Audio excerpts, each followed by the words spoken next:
সোমবার বাংলা একাডেমিতে ১৭৫ জনের নিয়োগ জালিয়াতির খোঁজে অভিযান পরিচালনা করে দুর্নীতি দমন কমিশন। দুদক বলছে ২০২২ সালে কর্মকর্তা কর্মচারী সহ বিভিন্ন ক্যাটাগরিতে ১৮০ জনের নিয়োগ বিজ্ঞপ্তি দেয় বাংলা একাডেমি। ৫০,০০০ টাকা করে প্রার্থীদের কাছ থেকে অন্তত ২ কোটি টাকা জমা নেওয়া হয়। এর মধ্যে অর্ধ কোটি টাকা লুটপাট করেন তখনকার মহাপরিচালক নুরুল হুদা সহ অন্যরা।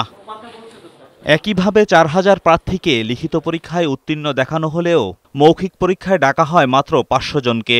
তবে ফল প্রকাশ না করেই ১৭৫ জনকে নিয়োগের সুপারিশ করা হয়।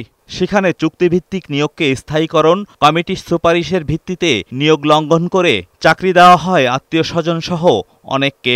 এমনকি কর্মচারী নিয়োগে ১০ লাখ টাকা করে ঘুষ নেওয়ার অভিযোগ পাওয়া গেছে বাংলা একাডেমির সংশ্লিষ্টদের বিরুদ্ধে।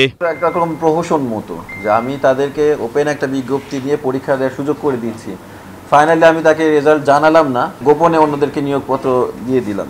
তো এই বিষয়গুলো আমরা খতিয়ে দেখবো আসলে কি কারণে তারা তাদেরকে জানানো হয়নি এবং নিয়োগ কিভাবে দেওয়া হয়েছে। বাংলা একাডেমির বর্তমান মহাপরিচালক মোহাম্মদ আজম বলছেন, স্বজনপ্রীতির মাধ্যমে নিয়োগের বিষয়টি শুনেছেন। কেউ অপরাধী হলে তার বিরুদ্ধে দুদকের ব্যবস্থা নেওয়ার আহ্বান জানান তিনি। প্রামাণিকতার ব্যাপারটা তো ভিন্ন, সেটা ধরা যাক কোনো ফর্মাল বডি যদি ইনভেস্টিগেট করে তাহলে সেটা তারা প্রক্রিয়াগতভাবে বুঝতে পারবেন, আইনিভাবে বুঝতে পারবেন। এদিন বাংলাদেশ বিজ্ঞান ও শিল্প গবেষণা পরিষদে অভিযান চালায় দুদক। এতে ১৩৪ কোটি টাকার প্রকল্পের দুর্নীতি ও ১৫ কোটি টাকার কিট ক্রয়ের অর্থ আত্মসাতের প্রমাণ পেয়েছে সংস্থাটি।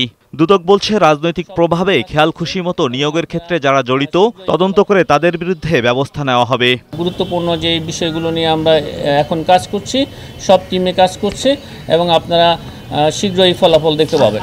এছাড়া অবৈধ সম্পদ অর্জন সহ ব্যাংক হিসাবে অস্বাভাবিক লেনদেনের অভিযোগে সাবেক রেলমন্ত্রী মুজিবুল হক ও তার স্ত্রীর বিরুদ্ধে পৃথক ২টি মামলা করেছে দুর্নীতি দমন কমিশন। এজাজুল হক মুকুল, বৈশাখী সংবাদ, ঢাকা।